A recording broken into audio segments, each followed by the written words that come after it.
காவேரியை விஜய் வந்து கோயிலுக்கு அழைச்சிட்டு போகிறாங்க. அங்கே போனதுக்கப்புறம் சாமி கும்பிட்றதுக்கு உள்ளே போகிறப்போ பூஜை ஜாமான்லாம் வாங்கலான்னு வாங்கிட்டு இருக்காங்க. அப்போ காவேரி சொல்கிறாங்க, நான் வாங்கிட்டு வரேங்க, நீங்கள் வெயிட் பண்ணுங்க அப்படின்னு சொல்லிட்டு போகிறாங்க. இல்லைங்க காவேரி மிஸ், நாங்களே வாங்கிட்டு வரோம் அப்படின்னு சொல்கிறாங்க. அப்போ உடனே பாப்பா இருந்துட்டு 2 பேர் வேண்டாம், நான் போய் வாங்கிட்டு வரட்டுமா அப்படின்னு சொல்லிட்டு இருக்காங்க. வாங்க 3 பேருமே போய் வாங்குவோம் அப்படின்னு சொல்லிட்டு 3 பேர் போய் வாங்குறாங்க. அப்போ வந்துட்டு பூ வாங்குறாங்க. பூ வாங்குறப்போ வந்துட்டு இந்த பாப்பாவுக்கு வாங்கிட்டு இந்த காவேரி உங்களுக்கும் இந்தாங்க மிஸ் அப்படின்னு சொல்லிட்டு வாங்கி கொடுக்குறாங்க. இல்லைங்க பரவாயில்லைங்க அப்படின்னு சொல்கிறாங்க.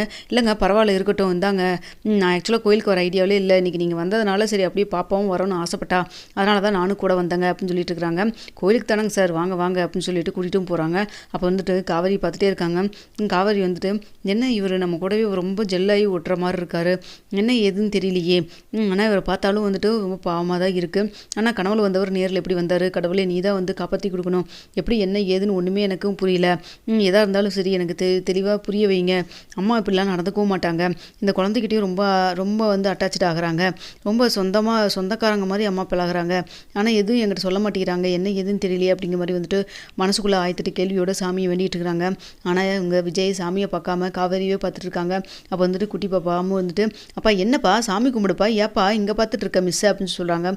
இதை கேட்டோன்னா காவேரி டக்குன்னு வந்து சாமி கும்பிட்றத விட்டுட்டு கண்ணை முழிச்சு பார்க்குறாங்க. சரிங்க சார் நீங்கள் கிளம்புங்க, நான் பக்கத்தில் தானே வீடு, நான் அப்படியே போய்க்கிறேன் அப்படின்னு சொல்கிறாங்க.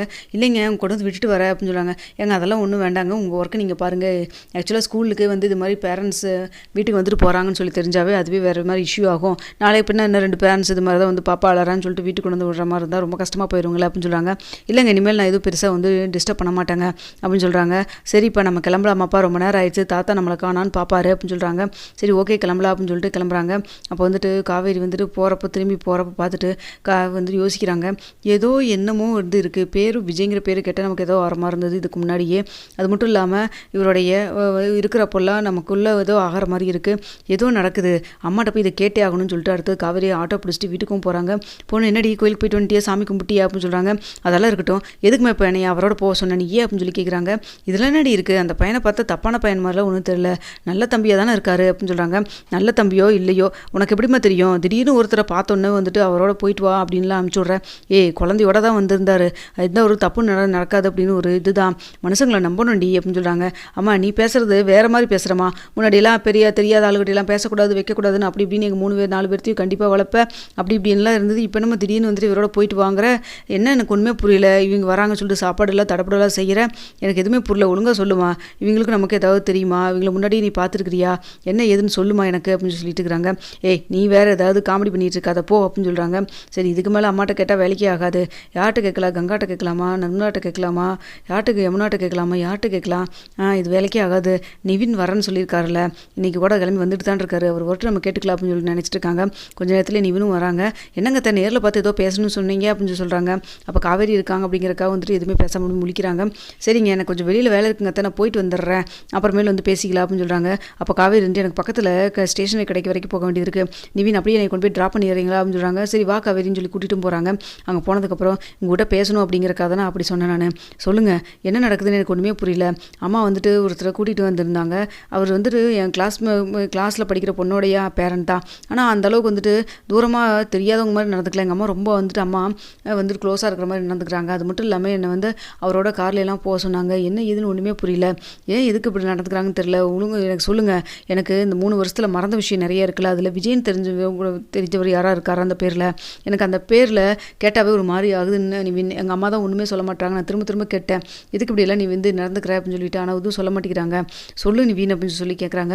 அதெல்லாம் ஒன்றும் இல்லை, இங்கே பாருங்கள், எங்கள் அக்காவட்டையோ தங்கச்சிக்கிட்டையோ கேட்டாலும் ஒருத்தர் சொல்ல மாட்டாங்க, மறைச்சிட்டு தான் பேசுவாங்க, அம்மா என்ன சொல்கிறாங்களோ அது அப்படி தான் நடந்துப்பாங்க, நீங்கள் கண்டிப்பாக என்கிட்ட உண்மையை மறைக்காமல் போய் பேசாமல் உண்மையை சொல்லுவீங்க அப்படிங்கிற ஒரு நம்பிக்கையில் தான் உங்கள்கிட்ட நான் கேட்குறேன், சொல்லுங்கள் நிவின், உங்கள் மேலே வச்சுக்கிற நம்பிக்கையின் பேரில் தான் கேட்குறேன் அப்படின்னு சொல்கிறாங்க. இல்லை காவேரி அதெல்லாம் இல்லை நிவின், உங்கள் கண்ணில் போய் தெரியுது, சொல்லுங்கள் உண்மையை சொல்லுங்கள், என்ன நடந்துச்சு, ஏன் என்கிட்ட வந்துட்டு மறைக்கக்கூடிய விஷயம் அளவுக்கு நான் வந்து என்னத்தை மறந்துருக்கேன், சொல்லுங்கள், அப்படி ஏதாவது கெடுதல் நடந்துருச்சா என் வாழ்க்கையில் அப்படின்னு சொல்கிறாங்க. இல்லை காவேரி இல்லை அதெல்லாம் ஒன்றும் இல்லை அப்படின்னு சொல்லிட்டு இருக்கிறாங்க. நீங்கள் சொல்கிறீங்களா என்ன அப்படின்னு சொல்லி பேசுகிறப்போ கரெக்டாக வந்துட்டு இங்கே சாரதா கால் பண்ணுறாங்க. கால் பண்ணிவிட்டு அவளை வந்துட்டு விட்டுட்டிங்களா கடையில் அப்படின்னு சொல்லி கேட்குறாங்க.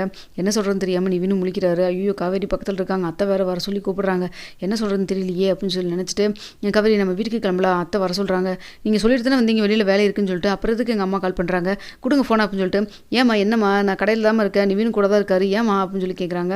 இல்லை வந்தார், டீ கூட குடிக்காமல் கிளம்பிட்டாரு, அதுக்கு என்னம்மா இப்போ அவர் தான் ஏதோ வெளியில் வேலை இருக்குன்னாரில் முடிச்சுட்டு வரட்டும் அப்புறம் பேசிக்கலாம் அப்படின்னு சொல்லிட்டு இருக்கிறாங்க. சரிடின்னு சொல்லிட்டு ஃபோனையும் வச்சிடறாங்க. அடுத்து அதெல்லாம் ஒன்றும் இல்லை, நீ காவேரி மனசை போட்டு குழப்பிட்டு இருக்காது, நான் கிளம்புறேன்னு சொல்லிட்டு கிளம்பிடுறாங்க. அந்த பக்கமாக போனதுக்கப்புறம் என்னாச்சுங்க அத்தை, இவனும் திரும்ப திரும்ப விஜய் பேரெல்லாம் கேட்டுட்டு இருக்கா, என்னதான் நடந்துச்சு அப்படின்னு சொல்லி கேட்குறப்போ, இந்த மாதிரி மாப்பிள்ளை வந்தார் தம்பி, உன்னை பார்த்து தான் பேசணும்னு நினச்சேன், ஆனால் வந்துட்டு இப்போ நீங்கள் காவேரி பக்கத்தில் இல்லை அப்படின்னு சொல்லி கேட்குறாங்க. அதெல்லாம் இல்லை சொல்லுங்கள் அப்படின்னு சொல்லி கேட்குறப்போ, வந்த விஷயம், பொண்ணை பார்த்த விஷயம், வீட்டுக்கு வந்து சாப்பிட்டு போனது எல்லாத்தையுமே சொல்கிறாங்க. இதை கேட்டேன்னு வந்துட்டு நிவின் வந்து ரொம்ப ஷாக்காக வராங்க. உண்மையாலுமே விஜய்க்கு எதுவும் ஆகலை இல்லை, நம்மக்கிட்ட வந்துட்டு விஜய்க்கு மாப்பிள்ளைக்கு வந்துட்டு உடம்பு முடியாமல் இறந்துருவான்னு சொல்லியிருக்காங்க, அங்கே வந்துட்டு காவேரியும் குழந்தை பெற்று கொடுத்துட்டு இறந்துட்டான்னு சொல்லியிருக்காங்க. இப்படி மாற்றி மாற்றி 2 பக்கம் பண்ணி அவங்க வீட்டு ஆளுக தான் இப்படி பிரித்து வச்சுருந்துருக்காங்க அப்படின்னு சொல்கிறாங்க. என்னங்கத்த சொல்கிறீங்க அப்படின்னு சொல்லி கேட்குறப்போ, ஆமாம் அவரெல்லாம் நல்லா தான் இருக்கார், அது மட்டும் இல்லாமல் அவர் இப்போ வந்துட்டு எப்படி வந்துட்டு அவருக்கு தலையெழுத்து இப்படிலாம் கஷ்டப்படணுன்னு இருந்திருக்குது, குழந்தைய வச்சுட்டு பாவம் ரொம்ப சிரமப்பட்டுட்டு இருக்கிறாரு. ஆனால் இப்போ காவேரி பார்த்தோன்னா அவருக்கு ரொம்பவே மனசு ஆறுதலாக இருக்குது. என்ன ஒன்று அவளுக்கு பழசெல்லாம் எதுவுமே ஞாபகம் இல்லைன்னு சொல்லிட்டு ரொம்ப வருத்தப்படுறாரு. ஆனால் கூடிய சீக்கிரம் வந்து ஞாபகம் வந்துடும் அப்படின்னு சொல்லிட்டு நம்பவும் செய்கிறாங்க. அது மட்டும் இல்லாமல் நானும் சொன்னேன், இப்போதைக்கு இது உண்மையெல்லாம் சொல்ல வேண்டாம், அவளுக்கு ஏதாவது உடம்புக்கு பிரச்சனை வந்துடும் சொல்லிட்டு அதையும் அவர் புரிஞ்சுக்கிட்டாரு. உண்மையாலுமே இது மாதிரி மாப்பிள்ளை கிடைக்கிற கொடுத்து வச்சிருக்கணும் அப்படின்னு சொல்கிறாங்க. ஆமாங்க இந்த காலத்துலலாம் யார் இப்படி இருப்பாங்க, 5 வருஷம் ஆயிடுச்சு, நேரம் வேற ஒரு லைஃப்பை தேடி போயிட்டே இருந்திருப்பாங்க. ஆனால் அதெல்லாம் பண்ணாமல் காவேரிக்காகவும் குழந்தைக்காகவும் தன்னால் அவர் இருந்திருக்காரு. கடவுள் பார்த்து சீக்கிரமாக வந்து காவேரிக்கு எல்லா ஞாபகம் வந்தால் பரவாயில்ல அப்படின்னு சொல்கிறாங்க. சரிங்க மாப்பிள்ளை, நீங்கள் எதுவும் காவேரிகிட்ட சொல்லிக்கல அப்படின்னு சொல்கிறாங்க. அதெல்லாம் நான் ஒன்றும் சொல்லிக்கல, நீங்கள் கரெக்டாக கால் பண்ணீங்க, ஆனால் அவள் விடாமல் அதையே கேட்டுட்ருக்கா அப்படின்னு சொல்கிறாங்க. எங்கிட்டையும் தான் கேட்டா, ஆனால் வந்துட்டு இப்போதைக்கு சொல்லக்கூடாது இல்லை, அதனால தான் அப்படி இருக்கு அப்படின்னு சொல்கிறாங்க. ஏங்கத்த கொஞ்சம் கொஞ்சமாக பழசெல்லாம் அப்படி ஞாபகப்படுத்தினா என்ன, பாவங்கத்த காவேரியும் வந்துட்டு என்னவா இருக்குன்னு யோசிச்சுட்டு இருக்கிறா இல்லை அப்படின்னு சொல்கிறாங்க. கரெக்டு தாங்க, ஏதாவது நம்ம சொல்ல போய் ரொம்ப டென்ஷன் ஆகி ஷாக் ஆகி ஏதாவது பிரச்சனை ஆயிடுச்சுன்னா அதெல்லாம் ஒன்றும் இல்லைங்க துணிஞ்சு சொல்லலாம், வேணா ஒன்று பண்ணலாம், ஹாஸ்பிட்டல் கூட்டிகிட்டு போய் காமிக்கலாமா அப்படின்னு சொல்லி கேட்குறாங்க. அப்படி தான் மாப்பிள்ளையும் சொன்னார் அப்படின்னு சொல்கிறாங்க. ஆமாங்க ஹாஸ்பிட்டல் கூட்டிகிட்டு போய் கேட்போம், டாக்டர் வந்து கொஞ்சம் கொஞ்சமாக சொல்லுங்கள் அப்படின்னு சொல்லிட்டாங்க. ஒரு பிரச்சனையும் அவளுக்கு இல்லை, ஏன்னா 5 வருஷம் ஆயிடுச்சுல்ல, அதனால் வந்து எதுவும் பிரச்சனை இல்லைன்னு சொல்லி சொன்னாங்கன்னா கொஞ்சம் கொஞ்சமாக நம்ம அவகிட்ட வந்து எல்லாத்தையும் நான் சொல்ல ஆரம்பிக்கலாம், அப்படி இல்லைன்னா அப்புறம் பார்த்துக்கலாம் அப்படின்னு சொல்கிறாங்க. சரிங்க மாப்பிள்ளை, நாளைக்கு பார்த்து ஹாஸ்பிட்டல் கூட்டிகிட்டு போயிட்டு வந்துடுறேன் அப்படின்னு சொல்லிட்டு இருக்கிறாங்க. அடுத்த எங்கள் கொஞ்சம் நேரத்தில் விஜயும் கால் பண்ணுறாங்க. அத்தை நான் டாக்டர் பார்த்துட்டேன், அப்பாயின்மெண்ட்டும் வாங்கிட்டேன், காவேரி நாளைக்கு கூட்டிகிட்டு போகலாம், நான் வந்து வர்றது தெரிஞ்சுக்க வேண்டாம், ஆனால் மற்றபடி உங்கள் பக்கத்தில் தான் இருந்துட்டு இருப்பேன் நான், நீங்கள் காவேரி கூட்டிகிட்டு போங்க, நான் டாக்டர்கிட்ட எல்லாம் சொல்லிடுறேன் அப்படின்னு சொல்கிறாங்க. சரிங்க மாப்பிள்ளைன்னு சொல்லிட்டு ஃபோனையும் வச்சிடுறாங்க. வச்சதுக்கப்புறம் வந்து காவேரி வீட்டுக்கு வந்ததுக்கப்புறம் காவேரிட்ட சொல்கிறாங்க, நாளைக்கு நம்ம ஹாஸ்பிட்டல் போகணும் அப்படின்னு சொல்லிட்டு. ஏமா என்னாச்சு, உடம்பு என்ன பண்ணுது அப்படின்னு சொல்லி கேட்குறாங்க. எனக்கு இல்லடி உனக்காக தான் அப்படின்னு சொல்கிறாங்க. எனக்காகவா, எனக்கு எதுக்குமா கூப்பிட்டு போகிறேன் அப்படின்னு சொல்லி கேட்குறாங்க. ஏன் நல்லா தான் இருக்கிறேன் நான் அப்படின்னு சொல்லிட்டு இருக்கிறாங்க. இல்லை 5 வருஷத்துக்கு முன்னாடி உனக்கு நிறைய விஷயம் மறந்துச்சு இல்லை, இப்போ எப்படி இருக்குது, ஓகேவா அப்படின்னு சொல்லி செக் பண்ணிட்டு வந்துடலாம், அதனால தான் வேற ஒன்றும் இல்லை, மனசு இதை பற்றி நினச்சிட்டே இருக்குது அப்படின்னு சொல்கிறாங்க. ஏம்மா அதெல்லாம் ஒரு விஷயமே இல்லை, எனக்கு என்ன தலை இது அதை அடிபட்டது வலிக்குதா என்ன, அதெல்லாம் ஒன்றும் இல்லை நல்லா தானே இருக்கேன், நீ தேவையில்லாமல் வந்துட்டு மனசை போட்டு குழப்பிட்டு இருக்காது அப்படின்னு சொல்கிறாங்க. எனக்காக நீங்கள் வரமாட்டியா அப்படின்னு சொல்லி கேட்குறாங்க. சரி வர அப்படின்னு சொல்லிட்டு அடுத்த நாள் ஹாஸ்பிட்டலுக்கும் போகிறாங்க.